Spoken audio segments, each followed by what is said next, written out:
तिचं नाव आहे अंबा नदी. या अंबा नदीचं वैशिष्ट्य आहे की त्या अंबा नदीमध्ये एक स्मारक आहे. ते आपल्याला समोर दिसतंय ते स्मारक.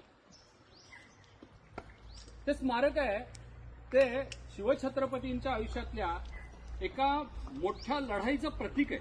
त्यांनी जिंकलेल्या विजयाचं प्रतीक आहे ते. ती लढाई कुठली तर कारतलब खानाविरुद्ध दिलेला लढा.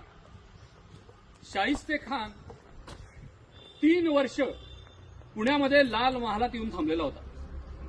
3 वर्षामध्ये त्यानं पुण्याच्या जवळपासची सगळी धुळधाण करून टाकलेली होती. आणि तो ज्यावेळेला आला त्यावेळी शिवछत्रपती पन्हाळगडात अडकलेले होते.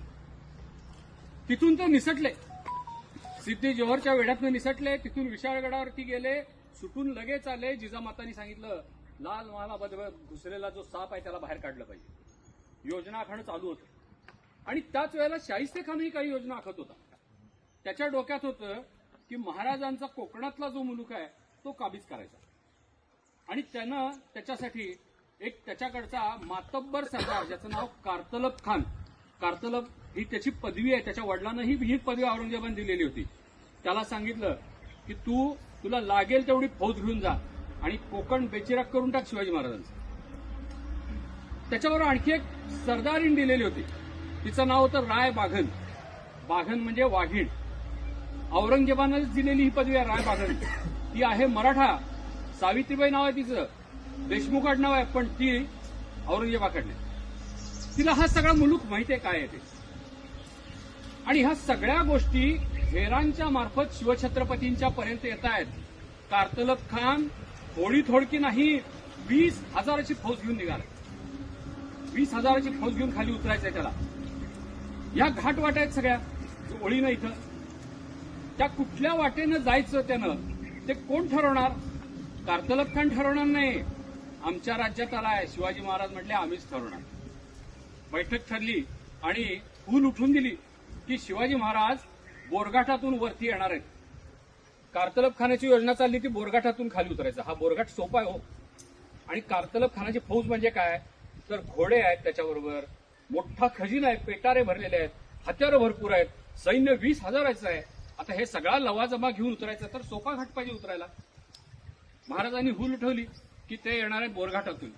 कारतलब खानानं आपला मार्ग बदलला आणि हा आपण आता बसलोय याच्या मागच्या बाजूला नागठाणी नावाचं टोक आहे.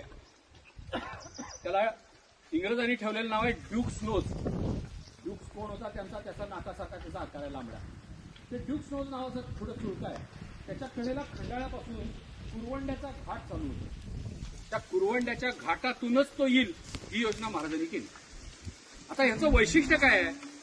हा त्या नागफणीपासून इथंपर्यंत येईपर्यंत 16 किलोमीटरचं अंतर आहे. थोडं कमी 16 किलोमीटर. आणि 16 किलोमीटर 85 डिग्रीचे सगळे उतार आहेत. वरनं तुम्ही निघाला की खाली ही अंबा नदी येईपर्यंत तुम्हाला पाण्याचा थेंब कुठे मिळत नाही वाटेल. महाराजांनी म्हणून हा रस्ता त्याच्यासाठी निवडून ठेवलेला होता. त्याचं स्वागत करायचं तर जंगी करायला पाहिजे. आणि तो निघाला, त्याची सगळी फौज आत जाऊन दिली. हळूहळू सगळी फौज आत आली की वरचं बाटलीचा आकार असतो तसं वरचं बुच नेताजी पालकरांनी बंद करून टाकलं. 500ची फौज घेऊन वरती उभारले आणि त्यांनी असा ललकाऱ्या उठवल्या की कारतलब खानाला वाटलं की वरती एक 8-10 फौज आहे. तो बिथरला. आता वरती जाता येणार नाही, खाली तर जाऊया म्हणून खाली निघाला. काही अंतर आल्यानंतर हे समोर टेकाड दिसतंय. तशी दुतर्फा आपण वर जाऊ तशी आपल्याला बाजूला इकडं तिकडं टेकाड दिसतात. ह्या टेकाडांवरती कुठं तानाजी मालुसरे आहेत, कुठं यसाजी कंक आहेत, कुठं महाराजांचे सगळे सवंगडी इथं बसलेले आहेत. आणि त्यांनी वरनं बाणांचा आणि गोळ्यांचा वर्षाव चालू केला. एकेरी वाटेवरनं ती फौज सगळं ओझं घेऊन उतरते. या सह्याद्रीचा त्यांना अनुभव नाहीये. पटापटा गोळ्या आणि बाण लागून एक पडायला लागले. बघता 20,000तले 3,000 मेले. कारतलब खानाला कळेना काय, पण त्याचा स्वाभिमान दुखावला जात होता. रायबागन म्हणाली की नको, तुम्ही युद्ध करायच्या नादाला लागू नका. हा सगळा प्रदेश शिवाजी महाराजांचा भयंकर आहे. मी इथली आहे, मला माहित आहे, तुम्ही करू नका. हे एक बाई आपल्याला सांगते म्हटलं तर त्याला अतिशय त्याचा आत्मसन्मान दुखावला. पहिल्यांदा नाही म्हणाला, पण जेव्हा आणखी त्याची माणसं मरायला लागली त्यावेळेला मात्र त्यानं ठरवलं की आता शिवाजी महाराजांना शरण जायचं. त्यानं एक दूत पाठवला महाराजांच्याकडं. त्यानं येऊन दूतानं सांगितलं की कारतलब खान शरण यायला तयार आहे. महाराज म्हटले तू कशाला आलाय, त्यानंच पाठव. आणि कारतलब खान ज्यावेळेला आला त्यावेळेला तो जिथं गुडघे टेकून बसला महाराजांच्या समोर, ती ही जागा, आता आपण बसलो ही जागा. महाराज त्यांचं त्यावेळेचं वर्णन आहे. पांढरा शुभ्र घोडा आहे, त्या घोड्यावरती पूर्ण सगळा पांढरा वेश परिधान केला महाराजांनी.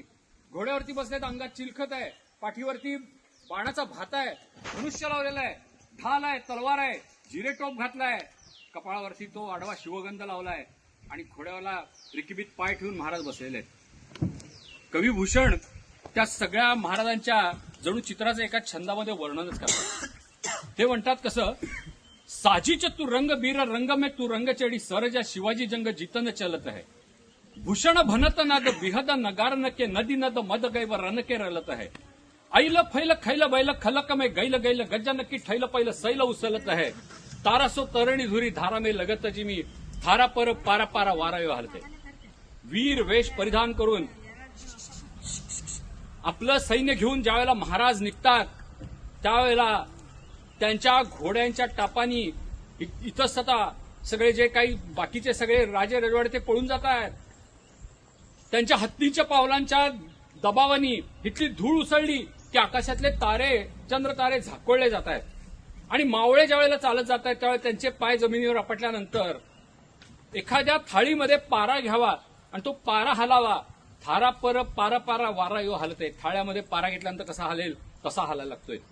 महाराजांची फक्त 2000ची फौज आहे इथं, फक्त 2000ची फौज आहे. काही डोंगरावरती आहे इकडच्या तिकडच्या, इथं 500 घेऊन महाराज उभे आहेत आणि वरती त्या बाटलीच्या तोंडाला नेताजी पालकर 500 घेऊन उभे आहेत.